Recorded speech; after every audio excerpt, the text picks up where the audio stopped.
Vamos lá? Gente, bora para mais um tema extremamente interessante. A violência doméstica em discussão no país.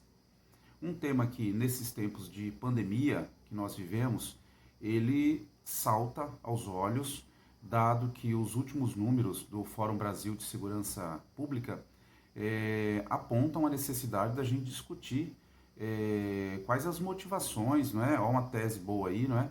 Quais as motivações para esses números em relação à violência doméstica serem tão graves num país como o nosso e quais as consequências disso para o corpo social. Não esqueça do seguinte: violência doméstica em discussão no país. Cuidado para não fazer a leitura desse tema como a persistência da violência contra a mulher na sociedade. Esse tema já foi discutido no Enem, já foi tema de Enem. Agora você tem a violência doméstica em questão, ou seja, aquela violência cometida não apenas contra a mulher, mas também contra a criança, mas também contra idosos, ou seja, você vai puxar o seu texto ali para o ambiente doméstico na sua introdução.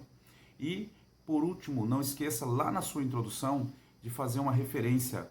Vou citar um filme, vou citar uma série, para poder abrir o texto já com um repertório bem interessante e começar essa discussão em relação aos números do Fórum Brasil de Segurança Pública. Beleza? Tudo bem, fechei minha introdução, desço e vou lá para o meu D1. Quais são as motivações? O que faz com que esses números em relação à violência doméstica no Brasil sejam tão graves? Aí você já pode citar e elencar e destacar, né, alguns aspectos extremamente interessantes, como, por exemplo, isso sendo um fator, uma questão estrutural numa sociedade como a nossa, né? Poxa, mas pegando o que especificamente? Você pode tratar das questões relativas a estarmos inseridos numa sociedade patriarcal, machista, em que a figura feminina, né, ela é vista como secundária em alguns ambientes familiares, em alguns contextos familiares, e isso pode levar a uma violência doméstica naquele contexto em que a figura feminina ou a criança ou o idoso está inserido. Então, a questão da dependência financeira, dependência econômica, é um fator muito forte numa sociedade como a nossa, para que a violência doméstica ocorra. Você fala, puxa, mas e também o gatilho relacionado ao álcool? O álcool pode ser um gatilho dessa violência doméstica que impera numa sociedade, que existe e que ocorre numa sociedade como a brasileira? Você pode usar o álcool como sendo um gatilho. E a gente tem visto aí os últimos números mostrando que sim,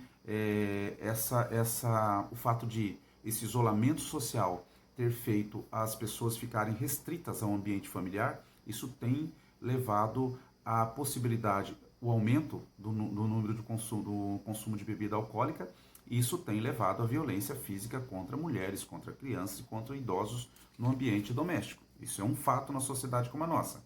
Puxa, mas além disso tudo, também a gente nota que nos últimos anos as leis têm caminhado no sentido de tentar responder e dar segurança, amparo legal a essas mulheres, né? Ou como, por exemplo, a criação da Lei Maria da Penha. Então, puxa, é interessante?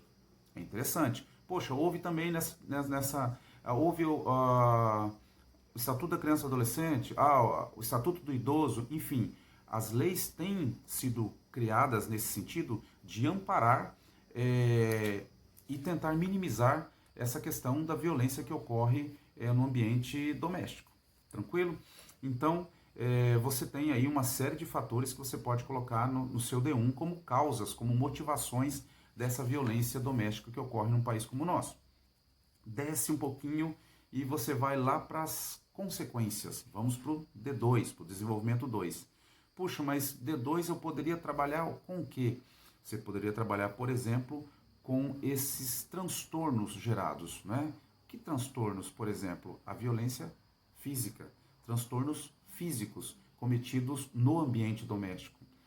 Transtorno físico, agressão física, agressão sexual, as doenças advindas desse processo.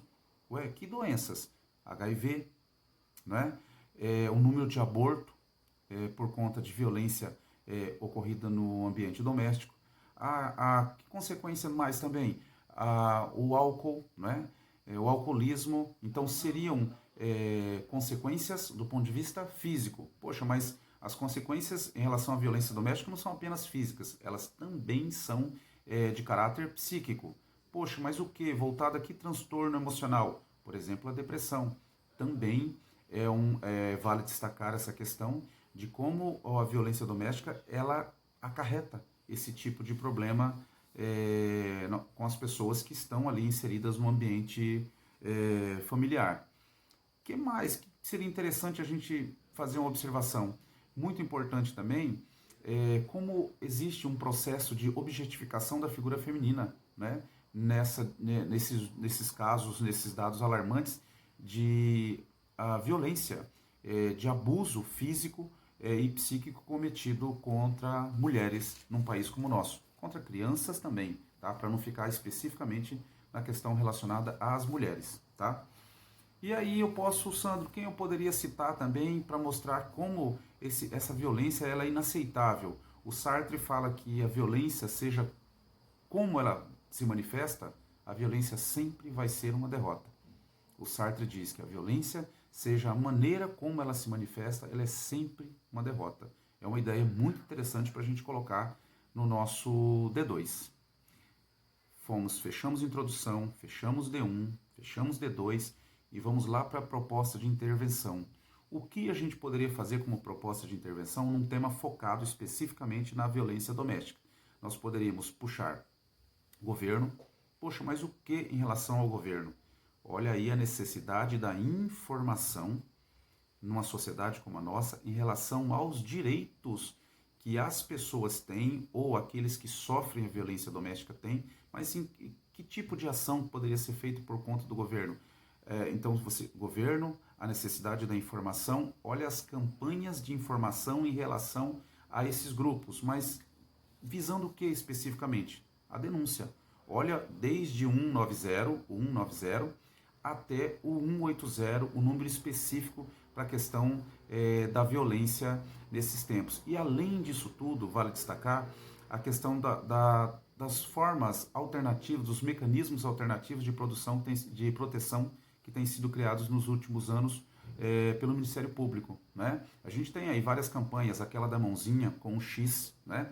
Nós temos ali o boletim online, ou seja, todas as possibilidades várias possibilidades, né? Têm sido criadas no sentido de salvaguardar, proteger ou amparar ou facilitar essa denúncia e essa possibilidade de apoio em relação às pessoas que são vítimas da violência doméstica no país. Tranquilo? Então temos aí um tema interessantíssimo para a gente trabalhar. Bom trabalho para todo mundo e até a próxima.